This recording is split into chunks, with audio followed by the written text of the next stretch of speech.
Hi viewers, আমরা এখন শাহ বদর উদ্দিন এর মাজারে উঠব। এটি অনেক উপরে, সিঁড়ি বেয়ে বেয়ে উপরের দিকে আমরা উঠছি। আমাদের সাথে থাকবেন সম্পূর্ণটা দেখার জন্যে। অত্যন্ত চমৎকার একটি প্লেস। আমরা সময় পেলেই এখানে চলে আসি। আমরা যখন উপরে যাব দেখব বিভিন্ন ধরনের পশু পাখি এবং আমরা সেই পাহাড়ের টিলার নৈসর্গিক সৌন্দর্য উপভোগ করব। আমাদের সাথে থাকেন। আমরা আস্তে আস্তে উপরের দিকে উঠছি। সমতল ভূমি থেকে মিনিমাম 300 মিটার উপরে হবে, যেটা খুবই উত্তেজনাপূর্ণ ভ্রমণ। আমরা আস্তে আস্তে উপরের দিকে উঠছি। দেখতেই পাচ্ছেন সিঁড়িগুলো একেবারে খাড়া। উঠলে মনে হচ্ছে যেন 32 তলা বিল্ডিংয়ে উঠছি, হাঁপিয়ে উঠছি। খুব কষ্ট হচ্ছে, তবে গন্তব্যে পৌঁছতে হবে। পৌঁছলে আমরা সেখানে বানর দেখতে পারবো। ছোট বড় অনেকগুলি বানর এখানে থাকে। তারা এই দর্শনার্থী আসলে পরে তাদের খাবার জুটে। প্রাকৃতিক উপায়ে কোনো খাবারের ব্যবস্থা নেই। আমরা উপরে গেলে দেখতে পারবো, কারণ আমরা বিস্কিট নিয়ে আসছি, খাওয়াবো বানরগুলিকে। দেখেন এখানে পাহাড় ধসে পড়েছে এবং এই যে আমরা আরও উপরের দিকে উঠছি, আস্তে আস্তে ওঠার চেষ্টা করছি। আমাদের সাথে থাকুন আর দেখতে থাকুন শাহ বদরউদ্দিনের মাজার শরীফ।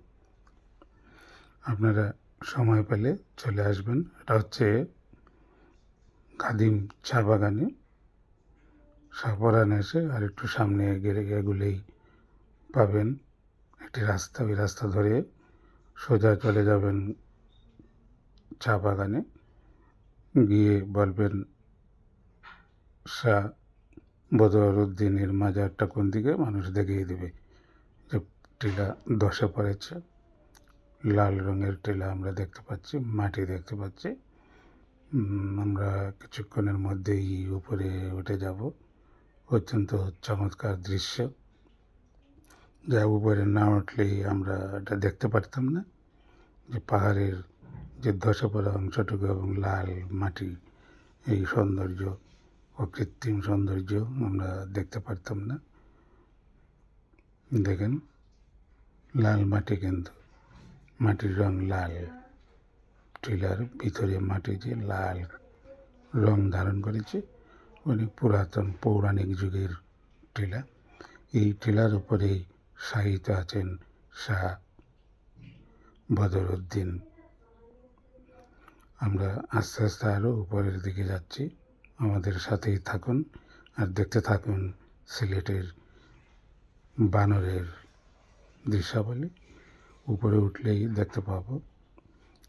তবে এখন আমরা পরন্ত বিকেলে, প্রায় সন্ধ্যা ঘনিয়ে এসেছে, এরকম সময় এসেছি। বানরগুলো কিন্তু টায়ার্ড, হয়তো বা বেশি বানর দেখতে পারবো না। যার যার স্থানে রাত্রে যাপনের জন্যে হয়তো বা চলে গেছে।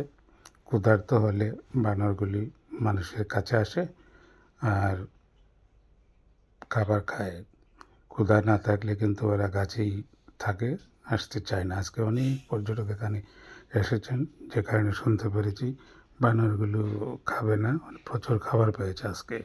সুতরাং ওরা দেখতে পারবেন আমরা যখন বিস্কুট দিব তখন কিন্তু